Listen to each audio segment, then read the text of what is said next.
के तहत हम आपको 30 दिनों के अंदर प्रॉब्लम को किस तरीके से आप सॉल्व करोगे। जिंदगी में हर फील्ड में जाओगे प्रॉब्लम आएगी, आपको समझ में नहीं आएगी लेकिन प्रॉब्लम होगी। कोई ऐसा व्यक्ति है ही नहीं जिंदगी में जो किसी प्रॉब्लम से जूझ ना रहा हो, हर कोई जूझता है। तो आप अपने सामने आने वाली प्रॉब्लम को इस तरीके से उसे डील करोगे, ये हम आपको इस पूरे कोर्स में समझाएंगे। और आप एक अच्छे प्रॉब्लम सॉल्वर बन जाएंगे अगर आपने ये पूरा कोर्स अच्छे तरीके से समझा है तो। ठीक है, तो इसी के तहत आज हमारा चैप्टर है 7। इसमें हम समझाने वाले हैं आपको डिफाइन क्लियरली। मतलब इसमें क्या है, आपको प्रॉब्लम अच्छे तरीके से क्लियरली डिफाइन करनी होगी। कैसे करोगे आप, क्या इसका इम्पैक्ट होगा आपके प्रॉब्लम सॉल्विंग पर, ये आज की वीडियो में हम समझेंगे। चलिए, तो नेक्स्ट क्रूशियल स्टेप क्या हुआ। मतलब कल की वीडियो में हमने चैप्टर 6 में ये समझा था कि रूट कॉज को हम पहचाने कैसे, हमने समझा दिया था। अगर आपने अच्छे तरीके से वीडियो देखा तो आपको समझ में आ जाएगा। ठीक है, तो अब नेक्स्ट स्टेप क्या होता है जब रूट कॉज को हम समझ लेते हैं, होता है एक प्रॉब्लम को अच्छे तरीके से क्लियरली डिफाइन कर पाना। प्रॉब्लम को क्लियरली डिफाइन कर पाना, अगर आप प्रॉब्लम को अच्छे तरीके से डिफाइन कर पा रहे हो तो आप अपने जो प्रॉब्लम है उसे अच्छे तरीके से सॉल्व भी कर पाओगे। अगर क्लियरली डिफाइन नहीं है प्रॉब्लम तो उसका जो सॉल्यूशन होगा वो सही नहीं होगा। ठीक है, कहीं ना कहीं गड़बड़ होगी और आपको उस प्रॉब्लम को फेस दोबारा से करना ही पड़ेगा। तो अब vague understanding lead to scattered papers and affected resources. तो जब आपकी वेग अंडरस्टैंडिंग होती है ना, वो क्या करती है, आपके जो पेट्स हैं उन्हें स्कैटर करती है, मैं बिखेर देती है। आप इस तरीके से सही तरीके से फर्स्ट नहीं डाल पाते एक चीज में जो सही तरीके से सॉल्व कर सकते थे, उसे 100% पर नहीं डाल पाओगे तो सॉल्व नहीं होगी ना। दूसरा क्या है, वेस्टेड रिसोर्स, जो आपके रिसोर्सेस हैं वो वेस्ट हो रहे हैं। क्यों, अब देखो, पूरी कोशिश कर रहे हैं आप, एनर्जी पूरी लगा रहे हैं चीजों को सॉल्व करने में, आपका टाइम जा रहा है, लेकिन अगर गलत वे में करोगे, अगर आपको सामने आपके सामने जो प्रॉब्लम है वो क्लियरली डिफाइन नहीं है कि क्या प्रॉब्लम है, किस तरीके से हमें सॉल्व करना चाहिए, तो क्या ही फायदा है, चाहे कितना ही आप टाइम लगाओ, चाहे कितनी ही आप कोशिश करो, कुछ मायने नहीं है जब आपके सामने प्रॉब्लम अच्छी तरीके से क्लियरली डिफाइन ना हो तो। Second, a clear problem statement act as a navigational beacon, creating creating singular focus and direction। जो आपकी एक क्लियर प्रॉब्लम स्टेटमेंट होती है वो कैसे एक्ट करती है, एक नेविगेशनल बीकन की तरीके से वर्क करती है। ठीक है, आपका जो फोकस है वो सिंगुलर बनता है। सिंगुलर से क्या होता है, आप एक चीज पर फोकस्ड हो पाते हो और आपका जो डायरेक्शन है आपको पता होता है कि हमें इस डायरेक्शन में करना है, चीज इस डायरेक्शन में जाएंगे तो सही होगा। इस डायरेक्शन में अगर हम इस प्रॉब्लम को सॉल्व करेंगे तो ये चीज सॉल्व हो जाएगी। समझ में आ रहा है। अब थर्ड है क्या कि it transitions your mindset from analysis to action level strategy. तो क्या करता है ये, आपके जो माइंडसेट है वो उसे एनालिसिस से एक्शन लेवल किसमें स्ट्रेटजी में बदल देता है। कैसे बदलेगी, जब आप अगर आपके पास प्रॉब्लम जो है वो क्लियरली डिफाइन होगी तो आप केवल उसके बारे में सोचेंगे नहीं, उसकी स्ट्रेटजी बनाएंगे, उसे सही करेंगे आप। समझ में आ रहा है। अब आई एब्सोल्यूट क्लियरली मैटर्स, जो आपकी क्लियरिटी है वो इतनी ज्यादा मैटर्स क्यों करती है, मैटर क्यों करती है, तो चलिए समझते हैं। प्रोवाइड फोकस, क्या करता है ये, आपका फोकस प्रोवाइड करता है, अभी मैंने बताया। आपके जो वो इश्यूज बहुत बड़े लग रहे हैं वो कैसे होते हैं, सिंपल टारगेटेड एरियाज में से ब्रेक डाउन कर देती है। देखो सीधी सी बात ये है कि जो आपके बड़े बड़े वो है प्रॉब्लम है, बहुत बड़ी प्रॉब्लम लगती है आपको, जब आप देखते हो कि इस प्रॉब्लम को तो बहुत बड़ी लगती है, तो पहले तो आपको एक फोकस प्रोवाइड करता है, आपको पता चलता है कि हमें इस डायरेक्शन में करना है, आपको ये चीज ये इस एरिया से पहले इन चीजों को सही करना पड़ेगा, फिर इसके बाद दूसरी चीजें सही होंगी। मतलब क्या होगा, क्योंकि आपको जो ब्रॉड इश्यूज हैं उन्हें एक टारगेटेड एरियाज में डिवाइड कर देता है ये, और directing brain storming efforts efficiency. ठीक है, तो आपके जो ब्रेनस्टॉर्मिंग एफर्ट्स हैं उन्हें सही डायरेक्शन प्रोवाइड करता है। समझ में आ रहा है। अब दूसरा क्या होगा, प्रिवेंट्स मिस डायरेक्शन।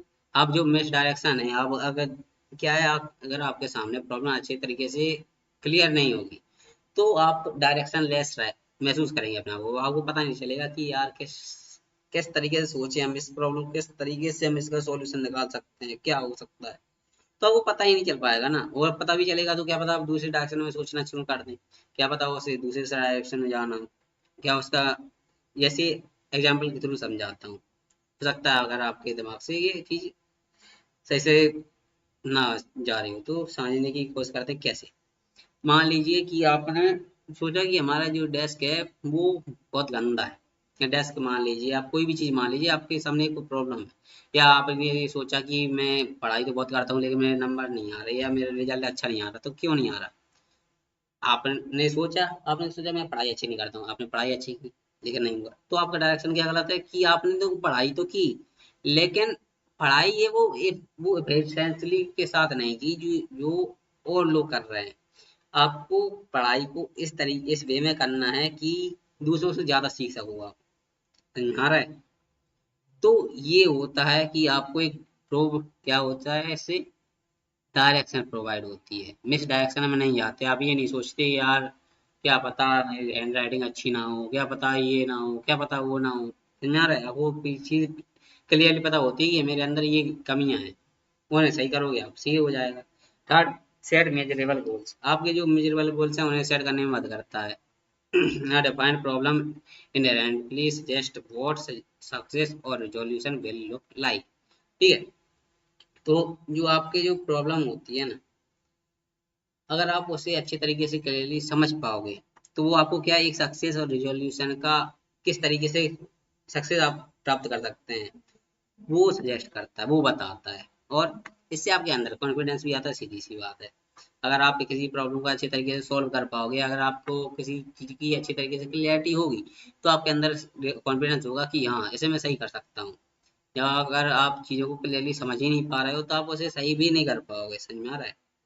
बात ये है। अब anatomy of problem statement. Problem statement की एनाटॉमी क्या है? पहला, पा- 5 स्टेप में ये चीजें आप समझ सकते हो कैसे आपकी प्रॉब्लम को आप आइडेंटिफाई करोगे, डिफाइन करोगे।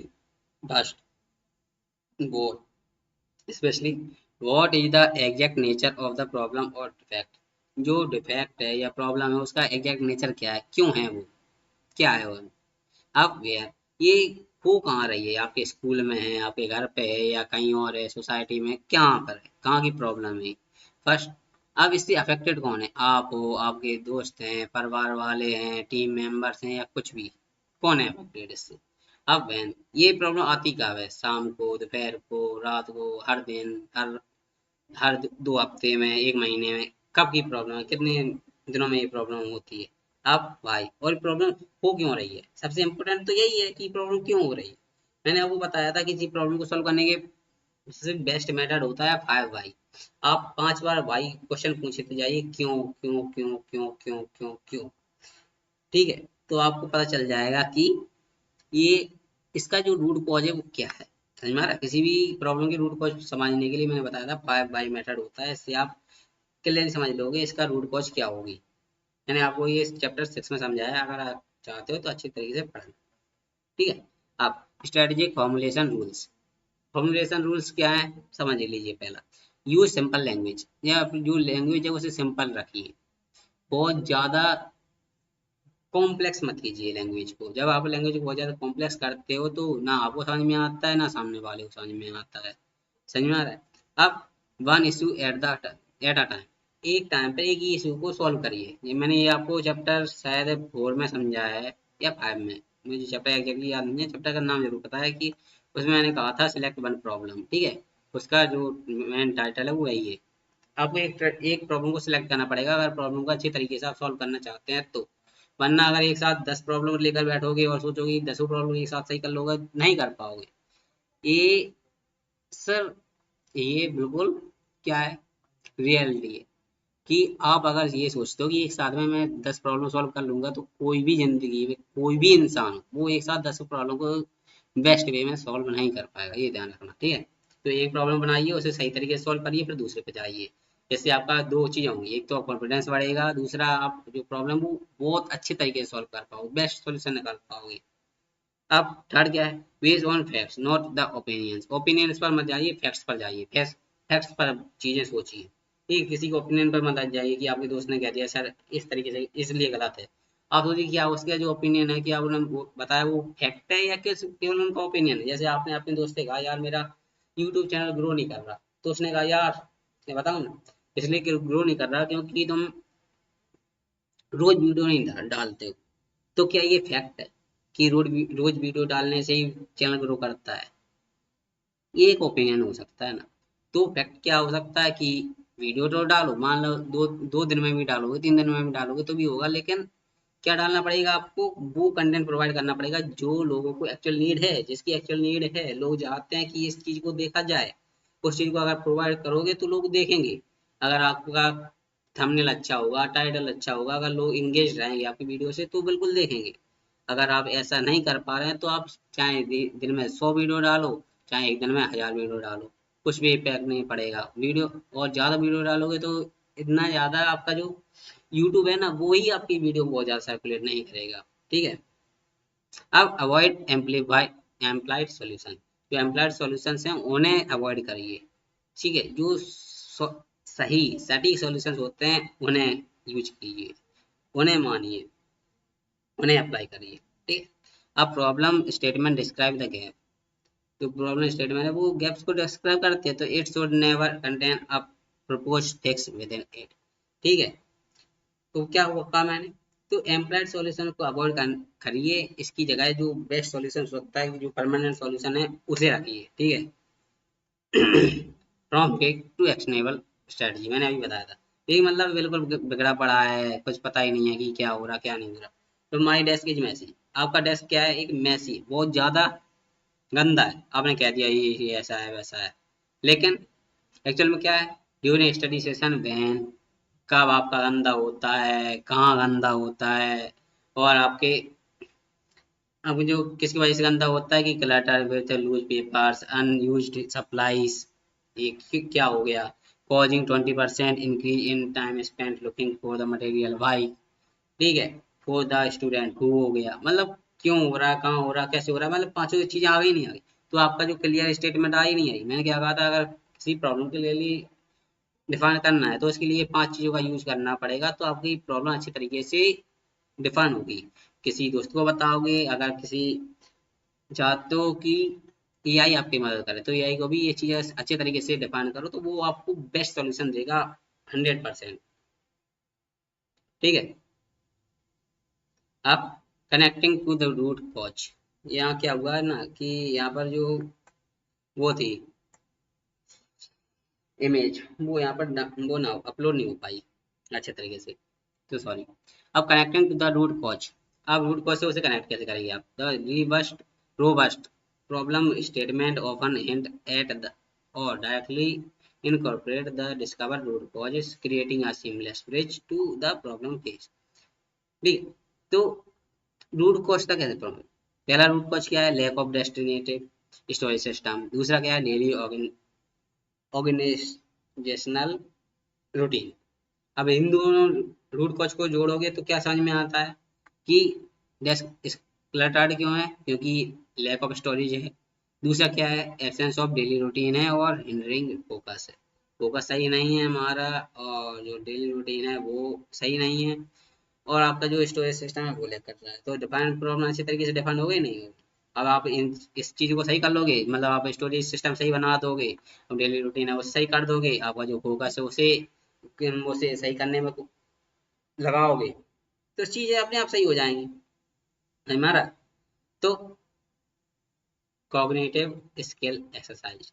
अब कौन कौन सी आपको इसके लिए स्किल की जरूरत है? पहला, एनालिटिकल थिंकिंग। अब एनालिटिकल थिंकिंग क्यों जरूरी है? कि आपको डिकंस्ट्रक्ट कर सको आप कॉम्प्लेक्स सिचुएशंस को बहुत ही सिंपल पार्ट्स में, अंडरस्टैंडेबल पार्ट में, जिससे आपको समझ में आ जाए ये चीज कैसे हो रही है। जैसे मैंने बताया था ना, यहाँ पर पीछे चलते हैं हम थोड़ा। यहाँ यहाँ देखिए अभी कैसा बिखरा पड़ा है। आप क्या इसे सही तरीके से आप अगर एक साथ किसी के सामने रख दो ना, वो दिमागी काम नहीं करेगा कि क्या हो रहा है। अब लेकिन अगर आपको देखा जाए तो यहाँ पे देखो कागज वगैरह पड़े हुए हैं, कुर्सी ऐसी है, कुछ भी कहीं भी डला हुआ है, कुछ भी कहीं भी लगा हुआ है, तो ऐसे कैसे सही करोगे? यहाँ पे जो कागज हैं या बुक्स हैं उन्हें एक सेल्फ में लगाओ। जो बुक्स एक टाइप की हैं, मतलब एक सब्जेक्ट की हैं या किसी एक टॉपिक से रिलेटेड है, उन्हें अलग लगाओ। ठीक है। यहाँ पर जो बैनर्स हैं उन्हें सही तरीके से यूज करो, अगर जो यूजलेस पेपर्स हैं उन्हें हटा दो, जितने यूज हो सकते हैं उन्हें यहाँ पर लगा दो। ठीक है। और एक मैनर्स में एक सही करेक्ट वे में लगाओ। ये सही कर सकते हो। तो अपनी जो प्रॉब्लम्स है वैसे कॉम्प्लेक्स दिखेगी प्रॉब्लम। जब प्रॉब्लम सामने आती है तो बहुत बड़ी दिखती है, जब आप उसे धीमे धीमे छोटी छोटी करोगे ना तो अपने आप सही हो जाएगी। और सेकंड, अटेंडेंस स्टूडेंट डिटेल। आप डिटेल पर ध्यान दीजिए, उस पर अटेंडेंस रहिए बहुत ज़्यादा। Isolating the specific parameter who what where without generalizing. ठीक है, इन चीज़ों को यूज करना ही है आपको। क्लियर कम्युनिकेशन, आप कम्युनिकेशन को क्लियर रखिए। Articulating an issue so clearly that other immediately guess the scope. समझ में आया? तो अपनी कम्युनिकेशन को अगर आप अच्छे से क्लियर डिफाइन कर पाओगे, दूसरों के सामने कर पाओगे, या अगर किसी सॉल्यूशन चाहिए तो उसके सामने क्लियरली डिफाइन कर पाओगे, तो आपको सही सही सही तरीके से सॉल्यूशन भी बता देगा आपको। ठीक है, और सही तरीके से अगर आपका कम्युनिकेशन होगा तो आपको खुद अच्छे तरीके से चीज़ समझ में आएगी, तब आपका कम्युनिकेशन भी अच्छा हो पाएगा। स्ट्रेटेजिक प्लानिंग, प्लानिंग है वो बहुत स्ट्रेटेजी वाइज होनी चाहिए।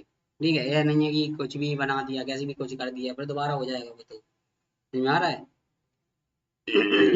ट्रैप टू अवॉइड, आपके सामने कुछ ट्रैप्स आएंगे, उन्हें अवॉइड करना है तो आप प्रॉब्लम को अच्छे तरीके से सही कर पाएंगे। कंफ्यूजिंग सिम्टम्स विद प्रॉब्लम, अब कुछ सिम्टम्स आएंगे जो कंफ्यूजिंग होंगे प्रॉब्लम के साथ, लेकिन उन्हें सही करोगे, सिम्टम्स की जगह रूट कॉज को सही करोगे तो आप सिम्टम्स अपने आप चले जाएंगे। जैसे फीवर का मान, addressing the fever symptoms instead of infection ensure your problem describe the core issues not just it's side effect.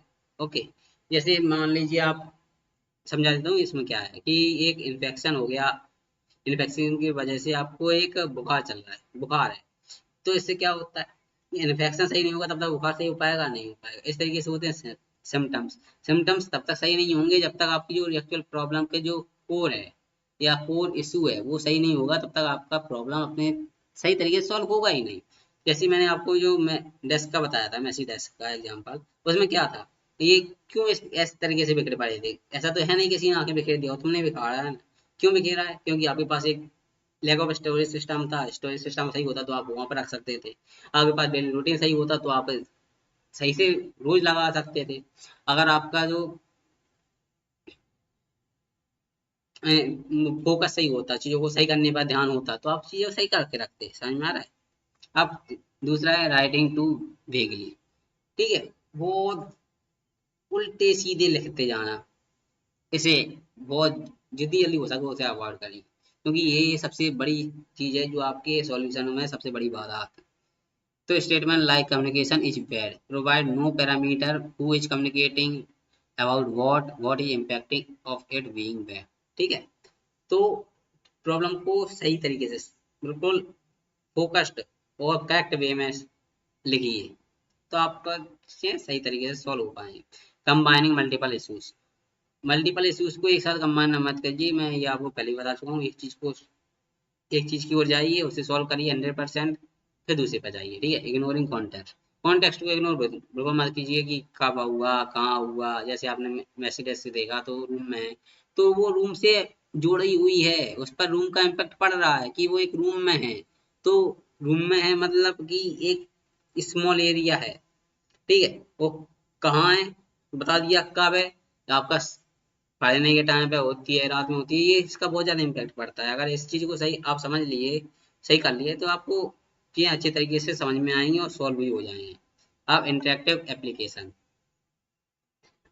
क्या हो, थिंक ऑफ परसिस्टेंस एकेडमिक और ऑर्गेनाइजेशनल चैलेंज यू कैटली फेस, फॉलो दिस।